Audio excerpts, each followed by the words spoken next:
మనం ధ్యానించుకోబోయే అంశం ఏంటంటే, పరీక్షించి నా ఆలోచనలను తెలుసుకొనుము.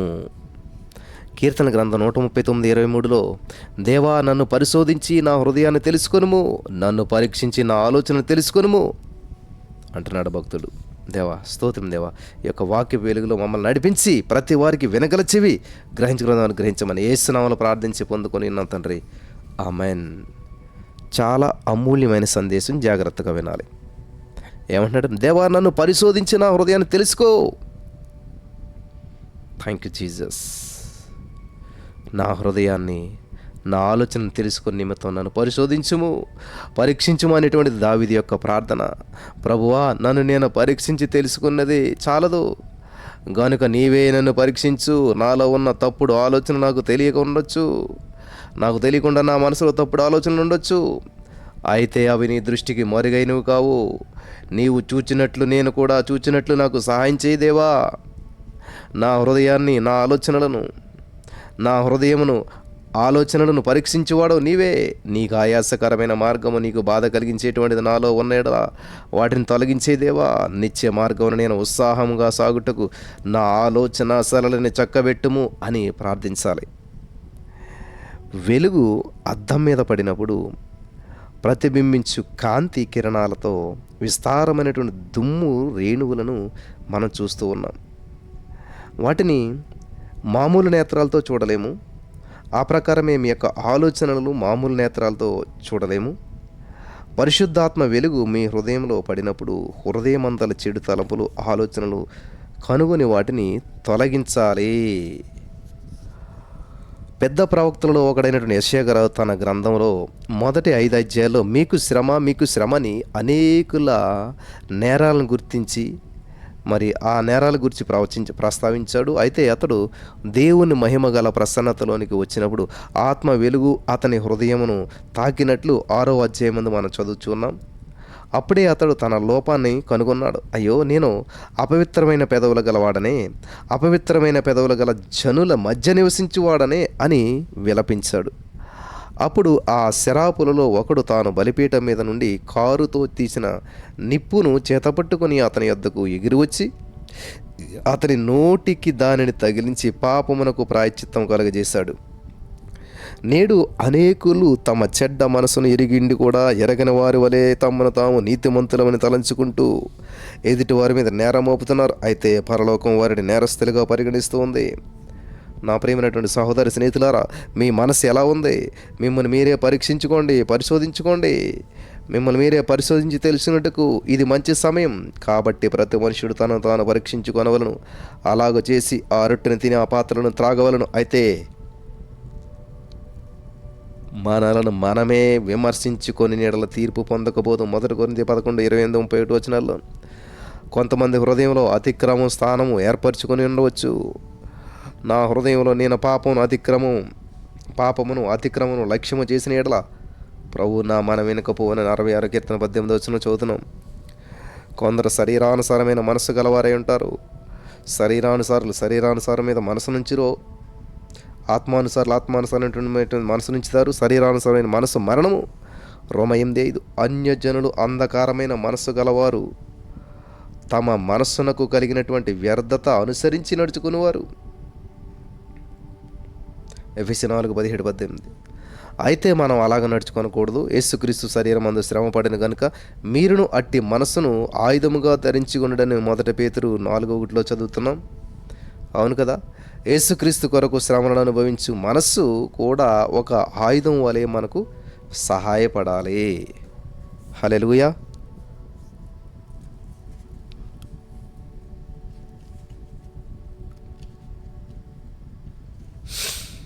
ప్రియులరా, మరి ఇక్కడ ఒక 4 పాయింట్లు నేను చెప్తాను, జాగ్రత్తగా రాసుకోండి. నెంబర్ 1, పాపపు తలంపులు, ఊహలు. వారి హృదయం యొక్క తలంపుల్లోని ఊహంతా ఎల్లప్పుడూ కేవలం చెడ్డదని యెహోవా చూచెను. ఆదికాండం 6:5. ప్రభునందు విశ్వాసం ఉంచినటువంటి మనం మన తలంపు, ఊహ, ఆలోచన విషయాల్లో ఎక్కువ శ్రద్ధ చూపాలి. తలంపులు మాటలుగాను, మాటలు క్రియలుగాను మారతాయి. మంచి క్రియలు ప్రభును సంతోషపెట్టును, చెడ్డ క్రియలు బట్టి తీర్పు జరుగుతుంది. ఆకాశ మండలమందు దురాత్మల సమూహము సేనలు మన మీద దాడి చేస్తాయి. జారత్వము, వ్యభిచారము, హత్య, చేదు, వైరాగ్యంలోనికి నడిపిస్తూ ఉంటుంటాయి, ప్రయత్నాలు చేస్తూ ఉన్నాయి. ప్రారంభంలో ఈ ఆత్మలు ఒక వ్యక్తిని ప్రేరేపిస్తాయి. తదుపరి దాని ప్రభావంగా పాపం చేయ నిమిత్తం అతని ఇచ్ఛలను రేపుతాయి. బహుశా సేన అనేటువంటి దెయ్యం పట్టినటువంటి వానిని మరి అపవిత్రాత్మలు క్రమక్రమంగా వశపరుచుకొని ఉండవచ్చును. అందువలన తన సొంత పేరును చెప్పటానికి కూడా దురాత్మలు అనుమతించలేదు. మేము అనేకులము కనుక మేము సేన అన్నాడు. లోపల నుండి అనగా మనుషుల హృదయంలో నుండి దురాలోచనలు, జారత్వము, దొంగతనమును, నరహత్యను, వ్యభిచారమును, లోభములను, చెడుతనములను, కృత్రిమమును, కామవికారమును, మత్సరమును, దేవదోషను, అహంభావం, అవివేకమును వచ్చును. మార్కు 7:21-22లో మనుషుల హృదయంలో నుండి బయలువెళ్ళు దురాలోచన ప్రభావాన్ని గ్రహిస్తూ ఉన్నాం. ప్రారంభంలో స్నేహితుల కొరకు ఒకసారి మరి సిగరెట్ కాల్చడం, కొంచెం మద్యం సేవించడం, కొంత సమయం ఇంటర్నెట్లో ఉన్నటువంటి వెళ్ళి అశ్లీల దృశ్యాలు చూడటం, అటువంటి పాపంలో పడిపోవటం జరుగుతున్నది. తర్వాత కాలం కొంతకాలానికి వాటిని జయించలేక బానిసలైపోతున్నారు. మనం చదివిన వాక్య భాగంలో పాపపు పట్టిక మనలో భయాన్ని పుట్టించాలి. వాటన్నిటికీ కారణం మన హృదయం నుండి బయలుదేరు దురాలోచనలే. అందువలన దేవుని బిడ్డలు తమ యొక్క హృదయమందు పుట్టు తలంపులను, ఆలోచనలను కనిపెట్టి భద్రపరుచుకోవాలి. ప్రతి ఆలోచన క్రీస్తునకు లోబడినట్లుగా చెరపట్టవలను. 2 కొరింథీ 10:5 మీ ఆలోచన విధానం మీద క్రీస్తు రక్తమును చిలకరించాలి. ఆత్మ తానే మన బలహీనతను చూసి మనకు సహాయం చేస్తూ ఉన్నాడు. రోమా 8:26 ప్రకారం వ్యర్థమైన ఆలోచనలు, చెడ్డ తలంపులు మీ మనస్సు మీద దాడి చేసినప్పుడు ప్రభువా మాకు సహాయం చేయమని చెప్పండి. తక్షణం అపవిత్రమైనటువంటి తలంపులు తొలగిపోతూ ఉన్నాయి. నా ప్రియమైనటువంటి సహోదరి స్నేహితులారా, మనకు ఈ యొక్క వాగ్దానాలు ఉన్నాయి కాబట్టి దేవుని భయముతో పరిశుద్ధతను సంపూర్తి చేసుకుంటూ శరీరానికి, ఆత్మకి కలిగినటువంటి సమస్త కల్మసము నుండి మనలను పవిత్రులుగా చేసుకుందాం. 2 కొరింథీ 7:1లో 2వ పాయింట్ మనం చూసినట్లయితే హెచ్చువాటి యందు మనసు నుంచుట. రోమా 12:16లో హెచ్చువాటి యందు మనసు నుంచక తగ్గువాటి యందు ఆసక్తులన్యుడు మీకు మీరే బుద్ధిమంతులమని అనుకోవద్దు. బుద్ధిమంతులము, ధనవంతులము, గొప్పవారం అని చెప్పి తలంచి వారందరూ కూడా హెచ్చువాటి యందు మనసు నుంచుదురు. ఎదుటి వారిని అల్పముగా భావిస్తూ ఉంటుంటారు. తమ కంటే తక్కువ స్థాయిలో ఉన్నవారితో ఏకీభవించరు గనుక సంఘములో వర్గ పోరాటం ప్రారంభమవుతుంటుంది. మనుషులు లక్ష్యపెట్టు వాటిని యెహోవా లక్ష్యపెట్టాడు. మనుషులు పైరూపమును లక్ష్యపెట్టెదురు కానీ యెహోవా హృదయాన్ని లక్ష్యపెడతాడు. 1 సమూయేలు 16:7 ప్రకారం దావీదు మినహా తన కుమారులందరినీ కూడా యెషయా రప్పించాడు. వారి పైరూపాన్ని బట్టి సమూయేలు తప్పిపోవునేమో అని తలంచిన దేవుడు ఇలాగ మాట్లాడాడు. చిన్న బిడ్డలు నా యొద్దకు వచ్చుటకు వారిని ఆటంకపరచవద్దని ప్రభు చెప్పాడు. మత్తయి 18:10లో తృణీకరించుట అనగా అల్పముగా భావించుట. ధనవంతుడు, బీద, లాజరు ఉపమానం సారాంశం మనకు తెలుసు. ధనవంతుని చేత తృణీకరించబడిన లాజరు అబ్రహాము రొమ్మున ఆనుకొనడం జరిగింది. ధనవంతుడు అగ్నిగుండంలో వేయబడటం జరిగింది. నా ప్రియమైనటువంటి సహోదరి స్నేహితులారా, హెచ్చువాటి యందు మనసు ఉంచి ఎదుటి వారిని తృణీకరించి స్వభావాన్ని జయించాలి. దేవుడు తన ప్రజలను 40 సంవత్సరముల కాలము అరణ్యయాత్రలో నడిపించినటువంటి సంగతి మనందరికీ తెలుసు. దేవుడు వారితో ఇట్లనడం, మీ మనస్సు మందించి దాసుల గృహమైన ఐగుప్తులో నుండి మిమ్మల్ని రప్పించినటువంటి మీ దేవుడైన యెహోవాను మరచెదవేమో. ద్వితీయోపదేశకాండం 8:14 ఇంగ్లీష్ తర్జుమాలో మరి మదించి అనేటువంటిది హార్ట్ బీ లిఫ్టెడ్ అప్ అని ఉంది. అనగా మనసులో గర్వించటం వలన మర్చిపోతారు.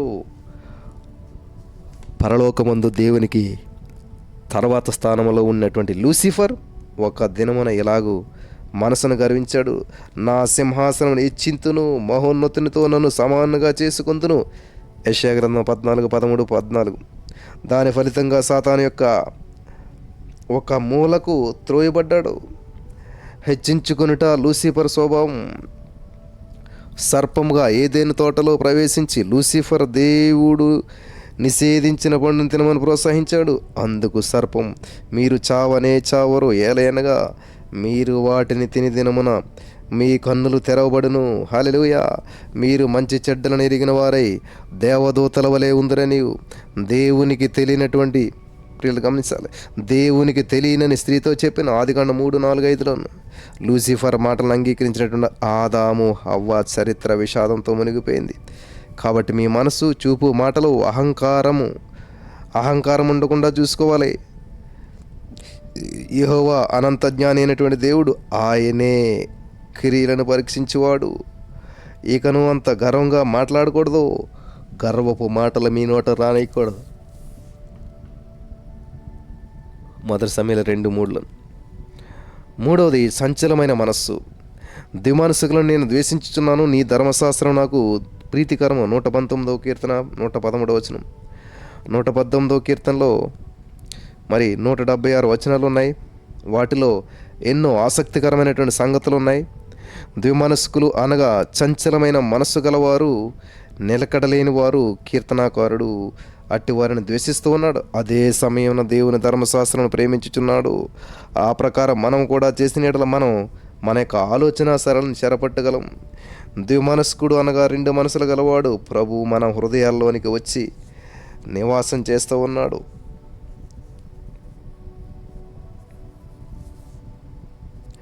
నివాసం చేసేటువంటి వరకు మనలో మేలైన దానిని చేయవలనని కోరిక పుట్టిస్తున్నాడు. చెయ్యగోరని కీడును చేయుచున్నాం. రోమా 7:19-20. ద్విమనస్సు గల వారికి సంబంధించినటువంటి వాక్యాలు చూడండి ప్రియులారా. యాకోబు 1:8లో అట్టి మనుషుడు అనగా సందేహించువాడు ద్విమనస్కుడై తన సమస్త మార్గముల యందు అస్థిరుడు గనుక ప్రభువు వలన తనకేమైనా దొరుకునని తలంచుకొని రాదు. ద్విమనస్కులను జయించుట సాధ్యము. ద్విమనస్కులారా మీ హృదయములను పరిశుద్ధపరచుకునడి. 4:8 యాకోబులో. అవును, హృదయ శుద్ధి గలవారు ధన్యుల వారు, ప్రభు మాటను అక్షరాలా పాటిస్తారు. ఎటు తోచని స్థితిలో ఉన్నటువంటి దావీదు జనసంఖ్య చూసినందుకై దేవుడు తన ప్రవక్త అయినటువంటి గాదును రాజుకు దావీదు యొద్దకు పంపగా అతడు ఎట్లా అన్నాడు, నీవు నీ దేశమందు 7 సంవత్సరములు క్షామం కలుగుటకు ఒప్పుకుందువా? నిన్ను తరుముచున్న నీ శత్రువులు ఎదుటి నిలువలేక నీవు 3 నెలలు పారిపోవుటకు ఒప్పుకొందువా? నీ దేశమందు 3 దినములు తెగులు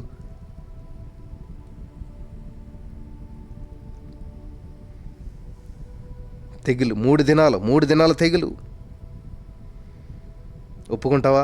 దయచే యోచన చేసి నన్ను పంపిన వానికి నేను ఇవ్వవలసినటువంటి ఉత్తరమును నిశ్చయించి తెలియజెప్పమనెను. అందుకు దావీదు, నాకేమీ తోచుకున్నది, గొప్ప చిక్కులలో ఉన్నాను.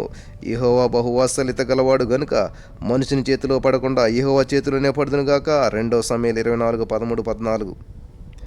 అప్పటికే దావీదు మనసు కొట్టగనగా, నేను చేసిన పని వలన గొప్ప పాపము కట్టుకుంటేనే, కరుణించి నా దోషమును పరిహరింపుము అని ప్రార్థించాడు. అయినా సరే దేవుడు 3 రకాల శిక్షణలో ఒకదానిని ఎన్నుకొనమని చెప్పగా నాకేం తోస్తున్నదంటే,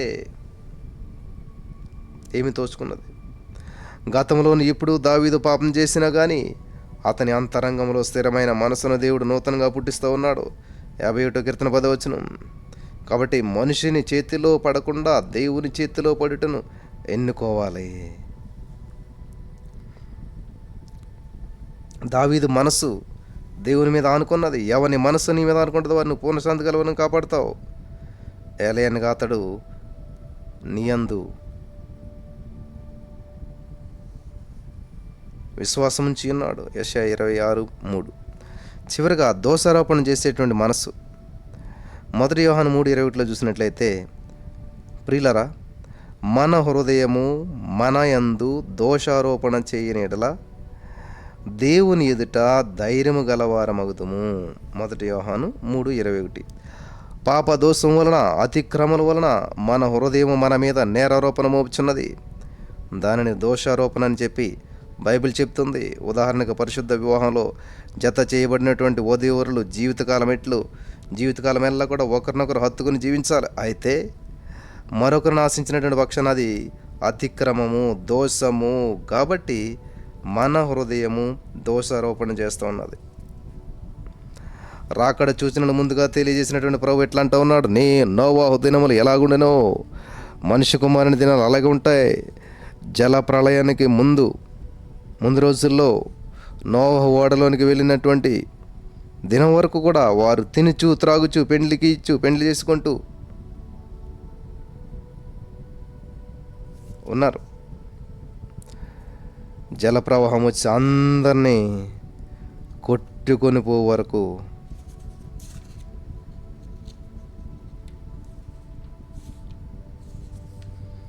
ఎరగకపోయారు. అలాగనే మనిషి కుమారుడు రాకడ ఉంటుంది. మత్తయి సువార్త 24, 30, 38, 39 లోతు దినాల్లో జరిగినట్టు జరుగుతూ ఉన్నది. జనులు త్రిణుతూ త్రాగుచు కాసుకొనుచు అమ్ముచు నాటుచు ఇళ్ళు కట్టుచు ఉన్నారు. అయితే లోతు సొదొమ విడిచిపోయిన దినాన ఆకాశం నుండి అగ్ని గంధకాలు కురిశాయి, వారందరినీ నాశనం చేశాయి. లోకసువార్త 17:28-29. ఇప్పుడు మనం రాకడ దినాల్లో జీవిస్తూ ఉన్నాం. వాస్తవానికి నోవాహు కాలమందు భూమి మీద నరులు విస్తరించారు, అనగా జనాభా సంఖ్య పెరిగింది. వారికి పుట్టిన కుమార్తెలు చక్కని వారు గనుక పురుషులు తమ మనసుకు నచ్చిన వారిని వివాహం చేసుకున్నారు. ఆదికాండం 6:1-2 చూడొచ్చు. అప్పుడు తినుట త్రాగుట ప్రథమ స్థానము వహించినట్లు నేడు కూడా జరుగుతుంది. Thank you Jesus.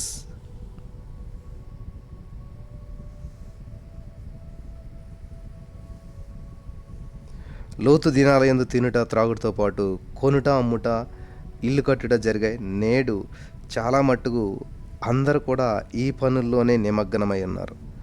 అంతేకాదు లోతు కాలమందు స్వలింగ సంపర్కం అనేటువంటి పాపం విరివిగా కనబడ్డది. దీని గురించి పౌలు ప్రస్తావన ఈ పాపాన్ని మరి పాల్పడు వారికి సవాలుకరంగా ఉన్నది. దేవుడు తుచ్చమైన అభిలాషలకు వారిని అప్పగించాడు. వారి స్త్రీలు సైతము స్వాభావికమైన ధర్మాన్ని విడిచి స్వాభావిక విరుద్ధమైన ధర్మాన్ని అనుసరించి అటువలే పురుషులు కూడా స్త్రీల యొక్క స్వాభావికమైన ధర్మాన్ని విడిచి పురుషులు అవాంఛమైనది చేయొచ్చు, తమ తప్పిదమునకు తగిన ప్రతిఫలమును పొందుచు ఒకరి ఎడల ఒకరు కామతప్తులైరు. రోమా 1:26-27. క్రమము కానిది అతిక్రమం. కాబట్టి నోవాహు లోతు కాలములందు నెలకొని ఉన్న పరిస్థితులను దేవుని యొక్క వాక్యపు వెలుగులో విశదపరిచినప్పుడు వారి హృదయము దోషారోపణ చేయుచున్నది. అప్పుడు వారెరుగకయే దేవుని వాక్యమునకును దూరమవుచు ఉన్నారు. పాప దోషములను ఒప్పుకొని విడిచిపెట్టాలి. సామెతలో 28:13 చూడొచ్చు మీరు. దోషారోపణ చేసేటువంటి మనసును తిరిగి జయించు మార్గము బహు స్పష్టముగా బైబిల్ గ్రంథంలో వ్రాయబడింది. నాలుకతో ఇచ్చకములాడు వానియందు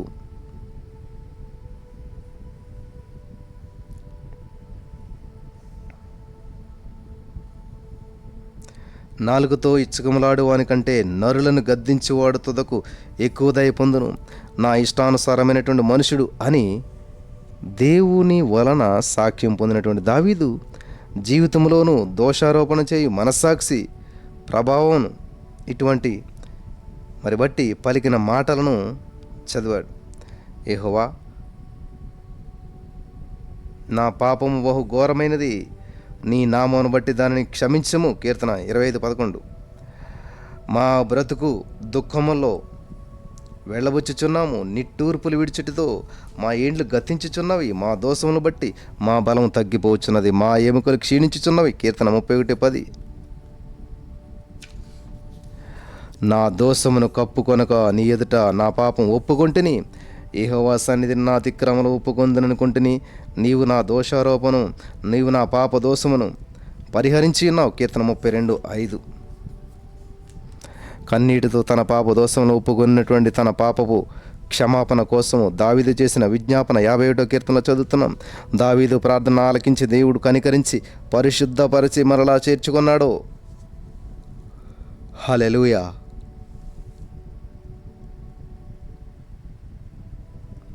నా దోషము పోవునట్లు నన్ను బాగుగా కడుగుము, నా పాప పోవునట్లు నన్ను పరిశుద్ధపరచుము, నా పాపములకు విముఖుడకు కమ్ము అనగా నా పాదములను చూడకము, నా దోషములన్నిటినీ తుడిచివేయము. కీర్తన 51:2-9. స్తోత్రం దేవా సర్వోన్నతుడా, ఈరోజు యొక్క వాక్యపు వెలుగులు మమ్మల్ని నడిపించావు, అమూల్యమైన సత్యాన్ని తెలియసావు. విన్న వారందరూ బలపడ్డ కృప చూపించమని ప్రార్థన చేస్తున్నాం తండ్రి. ఆమేన్.